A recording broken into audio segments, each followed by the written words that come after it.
Braverman.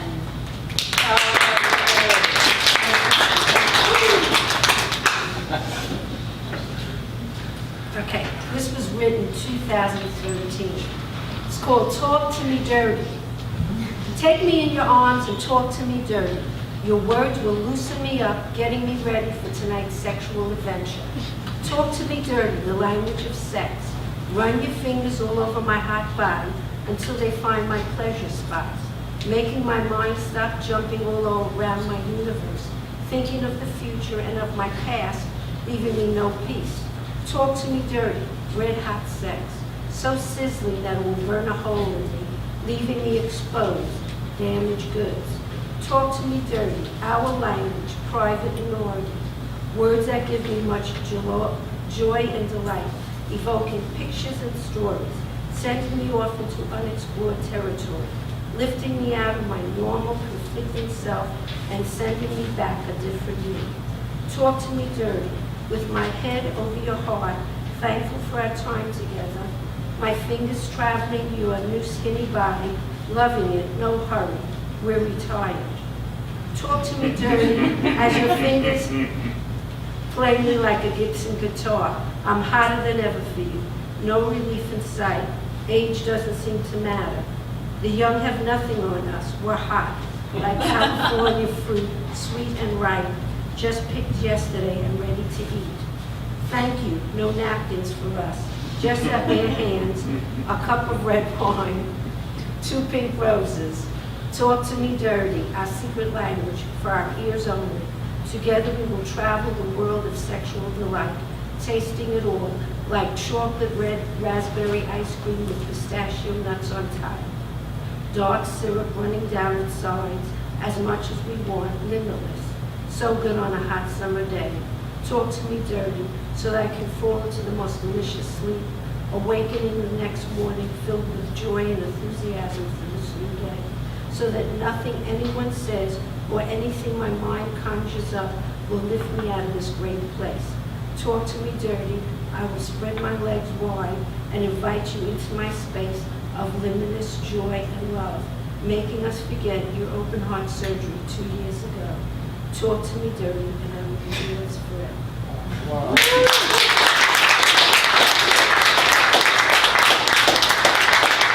This book was written in 2017. It's called I Am Woman.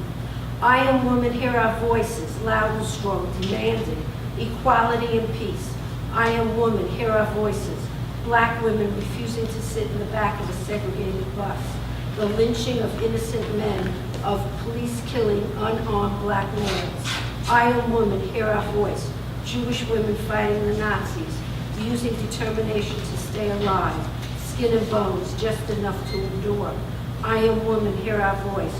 Muslim women holding their destroyed country in their arms, silently laminating, their children hiding within shelters that hold little protection. I am woman, hear our voice.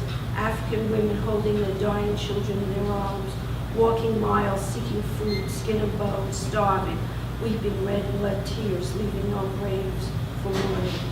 I am woman, hear our voice. Native American women standing up to oil companies. No oil pipelines through our sacred grounds.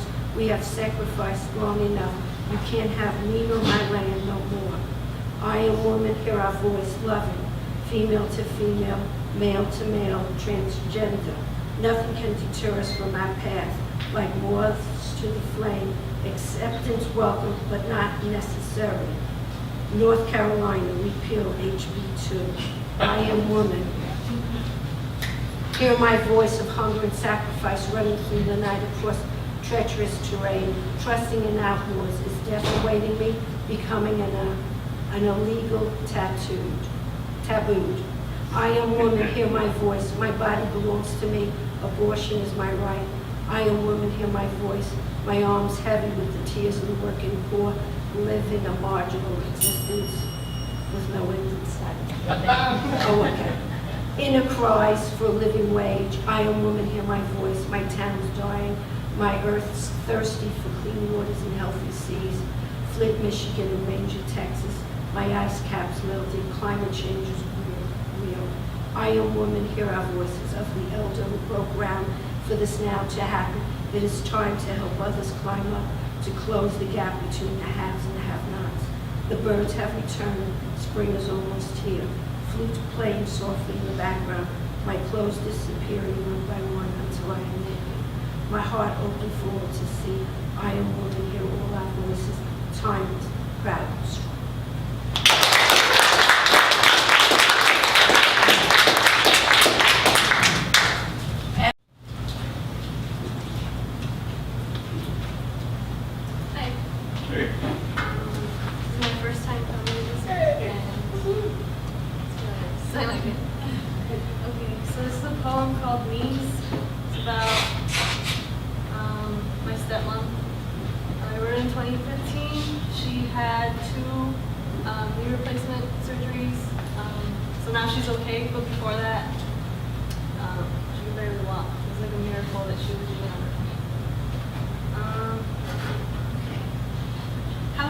That winces, spreading on your face, witnessed by the thankless, urging them forward and muzzling your capacity. How astral, if not damned, within corporal borders, I imagine you'd soar. So high, airplanes would seethe with envy. You'd eclipse the forecast of circumstance and rise above the blur of smog that bled you dry for over 40 years. The sky would purge your hands of exhaustion, and the screeching in your knees would cease to invoke that cursed, clingy wince. You were born to float above us all, and yet life, well, how has she sunk you down? Circumstance butchers capacity, so heavy, but that wince of yours transcends generations of thought and reflection on beauty. That agony in your knees transcends wisdom. It embodies brute will, unexplained by logic. Circumstance butchers potential, relentless, so merciless, but your smile, so easily summoned, could fly over any borders raised by misfortune. That ache in your bones is but proof of the light that flickers in miracles.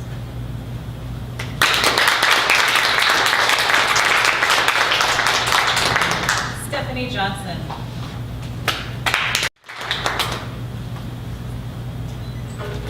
Somewhat taken a break from writing, although I've had to do some personal writing recently. But I've come across something that I definitely want to share. Many of you may remember Red Skelton. Yeah. Oh, yeah. Mm-hmm.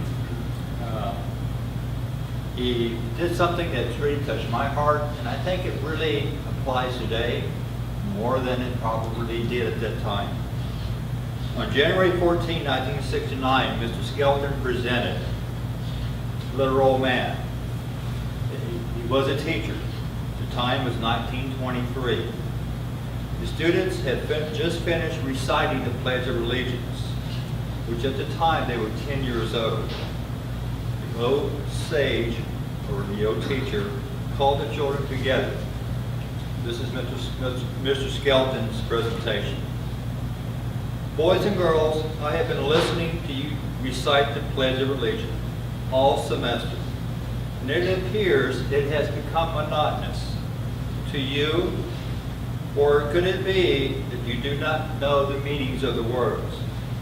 If I may, I would like to recite the Pledge of Allegiance and give you the definition of the words. I, meaning me, an individual, a committee of one, pledge, dedicate all my worldly goods to give without pity, allegiance, my love and my devotion, to the flag, our standard, Old Glory, our symbol of freedom. Whenever she waves, there is respect, because your loyalty has given her dignity. That shouts freedom is everybody's job. Of the united, that means we have all come together.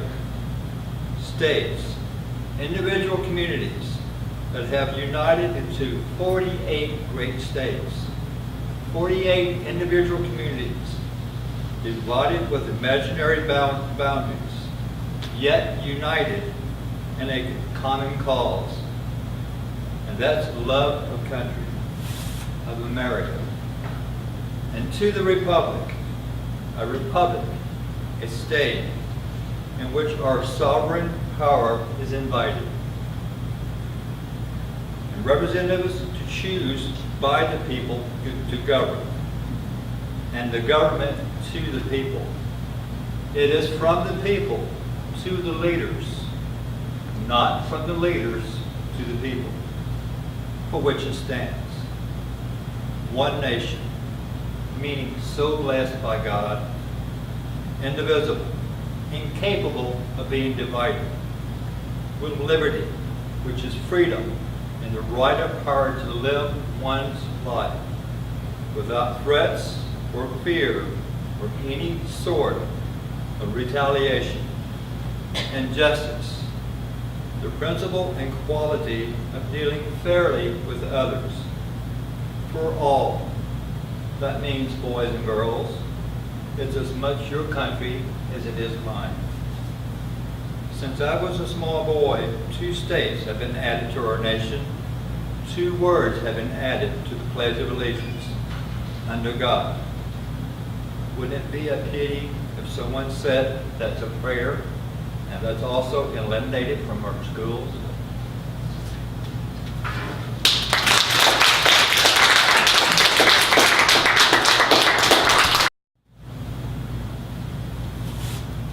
I was teaching the Odyssey last spring, so this comes from that. It's called The Helm. Not a bad job, just a long one, having the helm of that man's ship. Except for windless stretches on a calm sea, it was always a battle between some primal craving for meat and wine or sex or endless waking sleep, or hearing our praises sung, stuck on replay by the voices of women we couldn't see.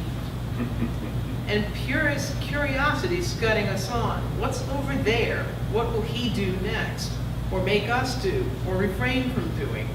Or keep secret but aboard? The crew thinks he's steering us. He knows it's me. And I've known from youth until the mast snapped by some god brains me that the helm is a form of fate I see. There are worse fates than shipwreck if the ship is his.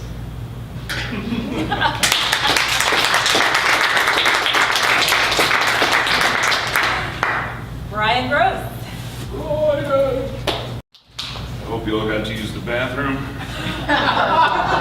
If I go running off stage, it's because I ate half a 7-Eleven hot dog before I got here. And no shot of tequila to chase It was the worst 7-Eleven hot dog ever because it was burned properly, but they didn't have a full topping bar. And because I grew up as a punk rock kid, that was how you ate 2 meals. You got the hot dog in the box, you flipped it open, and then you filled up the other edge of the tray with all the free stuff. All we had was like picante and cheese. And I was like, all right, Tex-Mex, all right, we're good. Yeah, I had no idea that I was the inspiration for the theme today, but Sound and Flight. I wrote this morning. I don't mind flying. I simply hate the TSA. I've been swabbed, groped, taken to back rooms, and run through X-ray porno scanners, despite getting fingerprinted and having my background checked for my pre-approved status. Only to be asked during pat-down, "Sir, what's that in your left pant leg?" "That's my penis, sir." "And I will give you 20 minutes to cut that out." Oddly, that never elicits the laugh it's meant to do, but at least they wear gloves. Always practice safe inspection.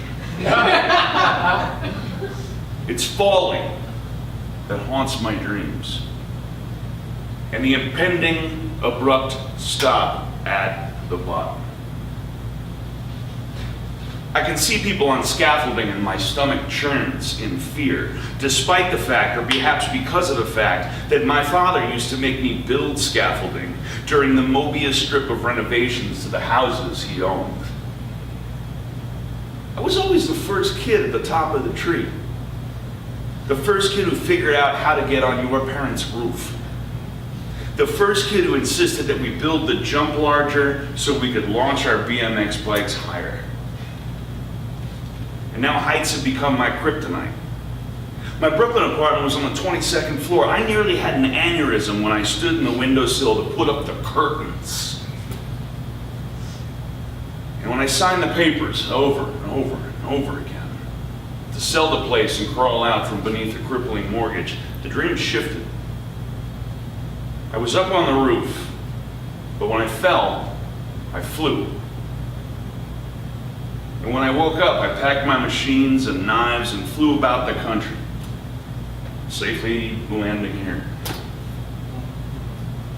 On land that gets flooded. Don't turn around, don't drown. But upon ground that is soaked with sound. Music throws roots beneath your feet, yet it makes you kick them high in the wind in a dance.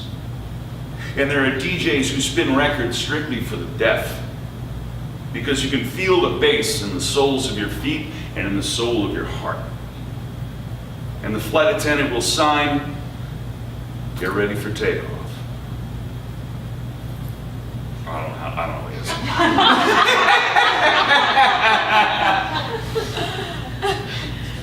Point is, don't fall, fly, and flip the damn record over. I need more tunes, and the B-side is always better.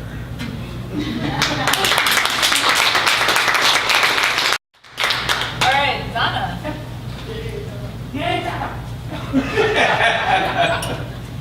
And her fan club. What? I said, and your fan club. Oh. So this is another excerpt from the same novel I was reading from before. So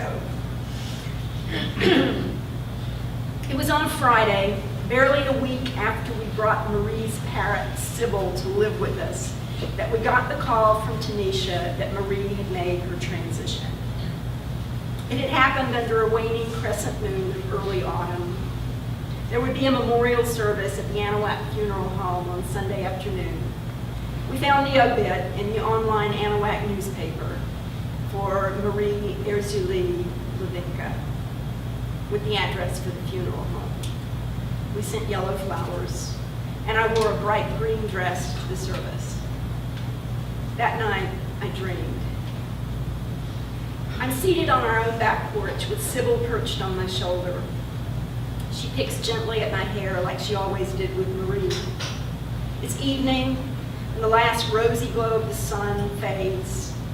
I can just make out the darkened form of the moon as it too drifts into the western sky.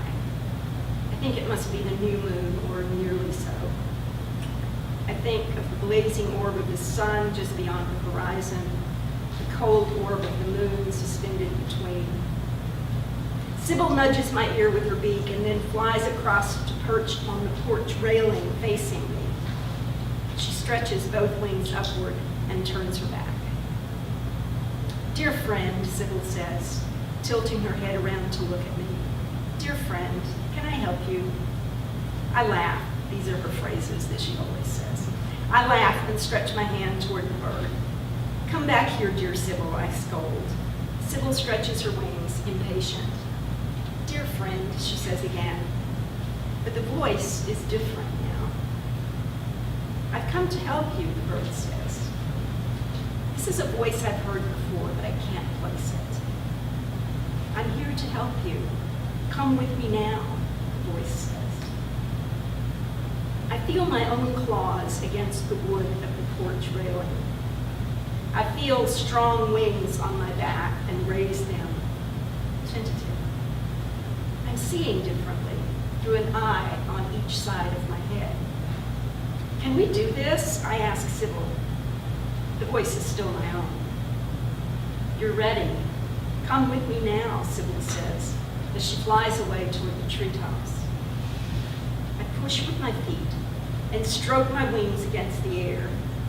It feels like swimming, floating, gliding. Sybil and I rest in the high branches of a tree. "Are you Sybil?" I'm uncertain. "Sometimes I'm Sybil," the other bird answers. "I'm always your friend. Come, it's time." I follow Sybil. I and we fly away. I feel my wings grow stronger with every stroke. I see the city dropping away below us, the serpentine course of the river. The air strokes my feathers, and I feel the updraft of the wind as I ride it, deftly adjusting wings and tail to follow Sybil's lead. I begin to see the curve of the earth far, far below. Quit looking down, Sybil says with a laugh. I didn't know parrots could laugh. Look everywhere. I look. We're already far into space, flying quickly toward the silent moon.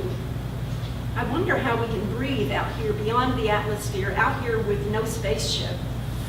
And suddenly I'm in a spaceship, watching the moon draw nearer through a small window. Sybil, I need to know if Sybil is still with me. Yes, I'm here, comes a voice from a fellow traveler, enclosed in a spacesuit, face hidden. I look down and see that I'm wearing a similar costume. You think you're the center, Meg, my fellow traveler says, but you're only the edge that moves through what you know as the three times, the movement that creates past, present, and future. Go to the center, Meg. At the center, everything is still and complete.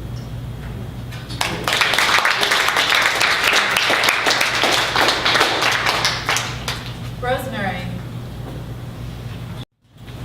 So this is called In the Land of Oz. I arrived at Brisbane's International Airport with his ashes and managed to avert a personal customs check with my baggage. Before I left Austin, I purchased one of those face powder makeup containers and emptied it and filled it up with my dead husband inside. I was fully prepared to dip the mini powder pillow into the container and smooth it onto my face should the scene have called for it. It's just makeup, sir. In Australia Customs, a foreboding sign looms over weary travelers and reads, "Do you really want to pay an automatic $200 fine for these?" The sign posts photos of handguns and flammable liquids and other assorted crime paraphernalia.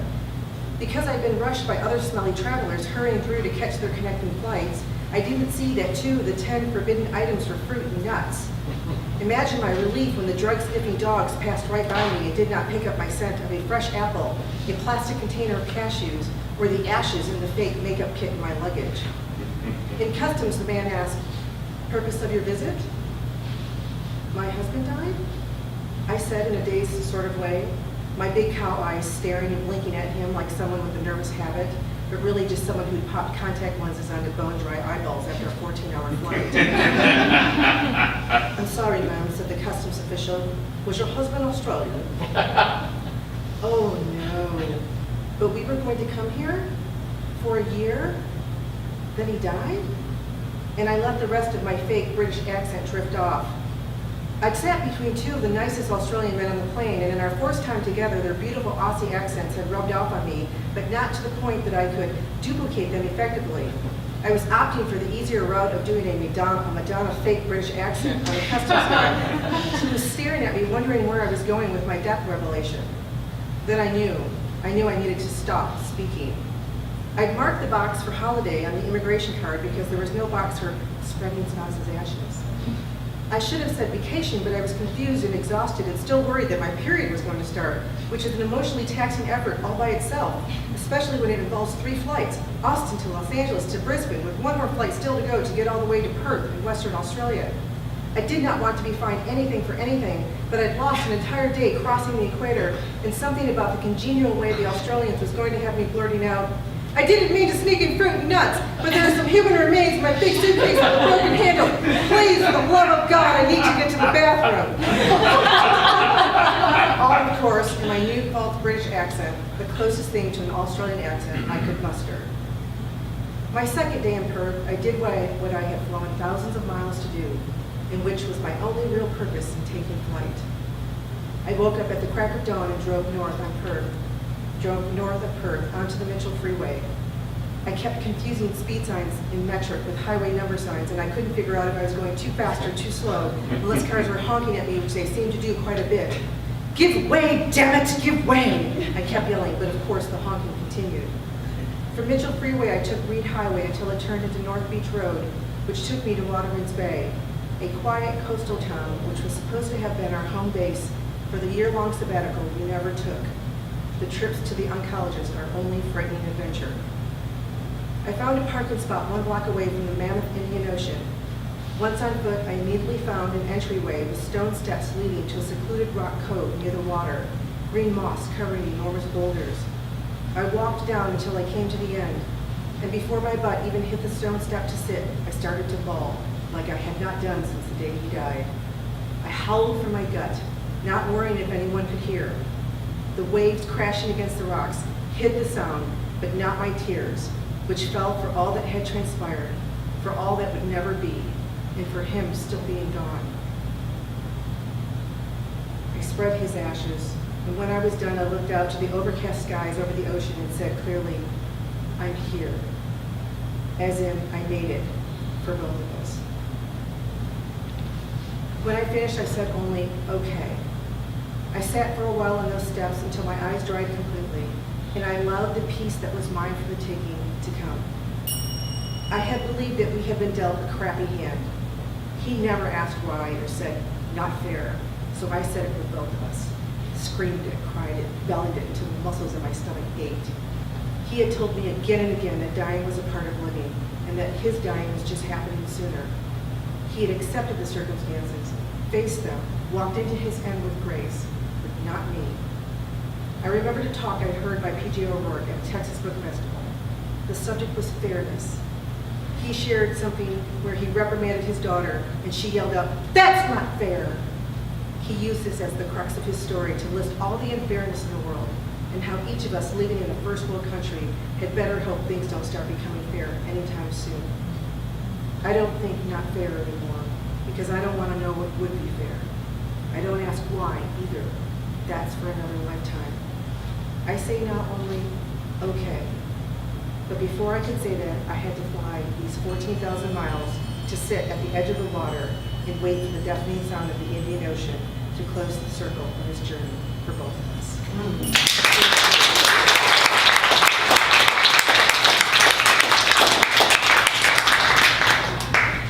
Ellyn. Hey, y'all. Cool. This is my first time, so I'm a little nervous and stuff. Okay, this is about a friend of mine that I miss very, very much. The silence wove its way between our words. We kept it distant for so long, fought it with every thought, every feeling that swirled about our chests. Instead of contemplation, consideration, instead of allowing space to percolate the careful creation of crafted sentences, we were a ramble, run-on friends, a jumble of heart and sweat and sunsets washed from elevated edges of parking garages. We were tears, feelings of inadequacy and a thread of ambition, connected in our quest to be good and the belief that we could accomplish all we ever wanted. All we were protected us from ourselves, hung in a palpable cloud that hugged and numbed the knowledge of the impending dissipation, that awful evaporation that would leave us responsible and sober, that invited in the silence. But I'll get to that. First, I'll try to make sense of friendship unthreaded. There was the restaurant, the back corner where napkins torn lay shredded on the table. You spun tales of last love lost. You fell after melding each touch, each compliment into a mirror of your own attraction, and after a year endeared, the glass shattered. You spit manipulation, addicted to your attention. She twisted infatuation, and the guilt itched beneath my skin. I've participated in this trick, fabricated, basked in attention, judging my worth based on the collection of parts at my feet, an unfair and external sting. At that time, I was too focused on the emptiness in my chest to recognize the unrest I left. When you walk lonely deserts, affection is water raised to cracked lips. I opened my mouth and my mistakes fell out. You stared at the pit and extended grace. The bitter taste of old shakes dissolved into sweet acceptance. And once my senses cleared, your heart brushed against my fingertips. There was the storm that led us to the grocery store stairwell where tears fell, threading rain-freckled faces. The salt spelled my missteps, confessed my distress, like the restless hands tugging nervously at my shirt. You met me with words undeserved, and I swore your tongue's silver. Honey dipped for cortisol's grips, slipped way to temptation to dismiss the voice that whispers distance to curl into your comfort. But in our intimacy, you asked to kiss me, and I insist we do not have a romantic future. There was the Halloween party, where we snuck away from the alcohol and artifice to sit with the stars on the roof. Upon climbing back inside, I remind you that this was not a romantic gesture, that I do not want you to misread my desire to share solitude with you. There was a stone bench where you breathed, you loved me, and teeth bit tongue to swallow blood-flooded feeling. I fought a clotted throat, and honest choke spoke my love knotted platonic. I swear right there, twilight untied us, but unprepared for goodbye's silence, we hid behind defiance. Sighing earnest lies and assurance that we were a force more important than courtship, you swore your adoration, course stronger than disappointment, and I believed you. But when we tore, when seams split and thread frayed thin, you retreated. I tried to stitch us back together, but efforts unmet kept tethers severed. Worst yet, you left without telling. I had no proof of losing you. Silence does not bloom violet or blue bruises. And then there was the coffee shop, where elbows rocked, tables caught between shifting small talk, and I felt your words crash before I heard them. A confirmation of snapped friendship, the promise of your absence leaves me shaking like that damned table. We exchange hearts borrowed. I return what's returned over and over in my palm, surprised to see scars and stretch marks made smooth. You moved to leave responsibly, and I let you go.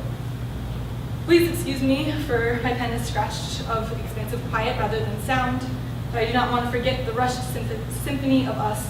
So I whistle our rushed harmony in a half-dream, praying your ears hear this half-finished, dissonant tune, and you're moved to hum along.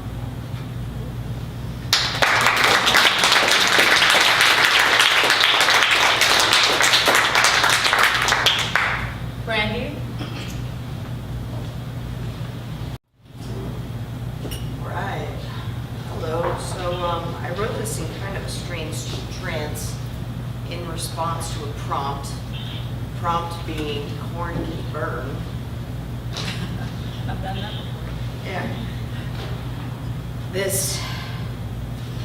My burning fuel, black dust broken up in the mouth explodes into a moon hugged by clouds, both moon and puff, wider than some silly god,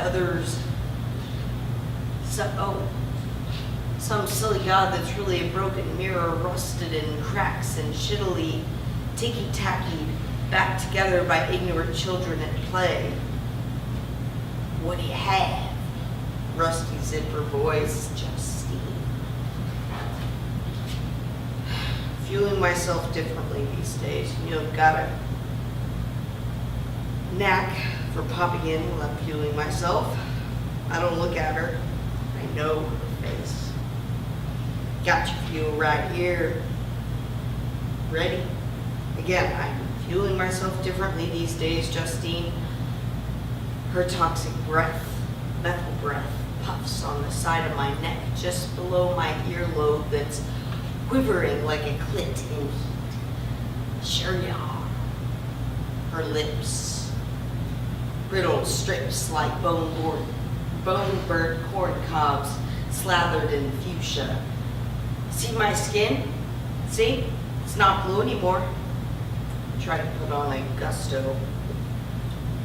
Your eyes, blue as day, honey child.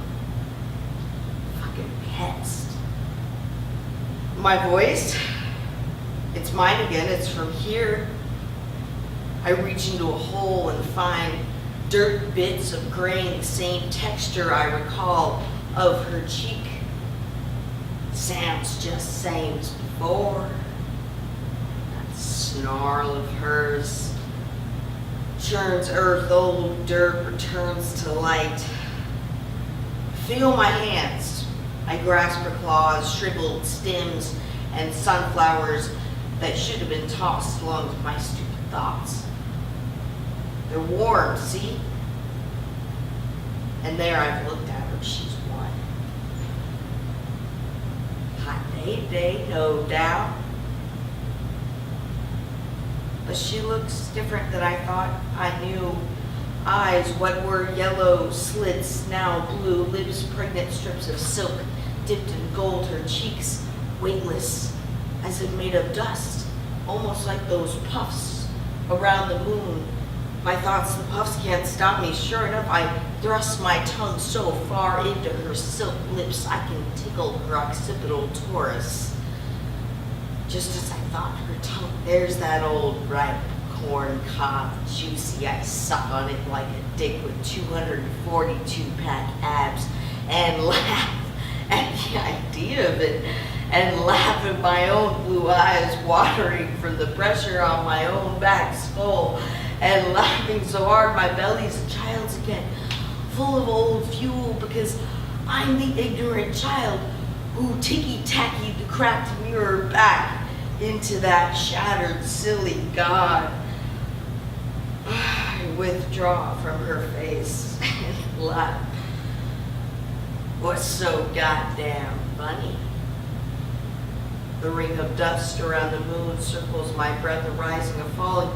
I wonder if I'm being sucked into that dusty moon or blowing out of it. The shards rattle just enough for undiscovered cracks. And a tune I can hear, but I can't. I said, what's so goddamn funny? The voice of chaos, the voice of rust. You don't exist. And I'll have a double vodka on the rocks with a squeeze of lime, please. I toss a shard of mirror down. Here's your tip.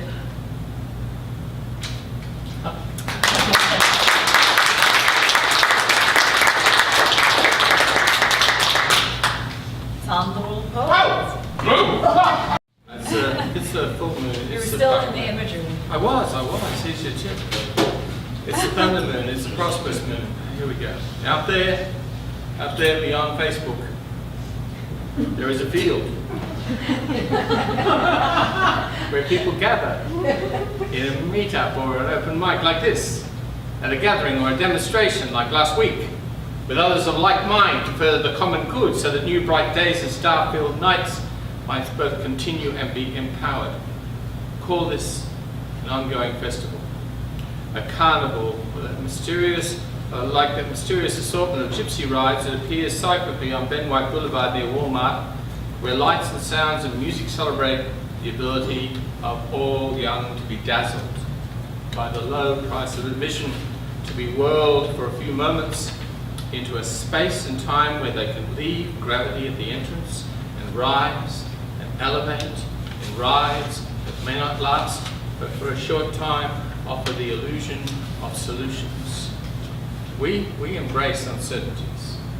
If I knew where I was going with this, I wouldn't need a GPS, nor Siri, nor Alexa. If my natural intelligence is found wanting, what need is there for artificial intelligence? If even self-driving Google cars collide in Austin and Tesla rockets explode on launch, why do I need to move or explore all spaces surrounding us? Quietist philosophers meditate in Marxian libraries, while Lenin's and Stalin's and Mao's and Ho Chi Minh's turn poetry of manifestos to 5-year plans that fail. Harvests, too, rely upon connection between seed and soil, and no flaming speech nor year one will convince them otherwise. The great leap forward, and those backyard furnaces, the barefoot doctors, and medicine sans frontier, and white helmets. Good ideas in ruins. I am not saying that many of man's plans fail. Yes, I am.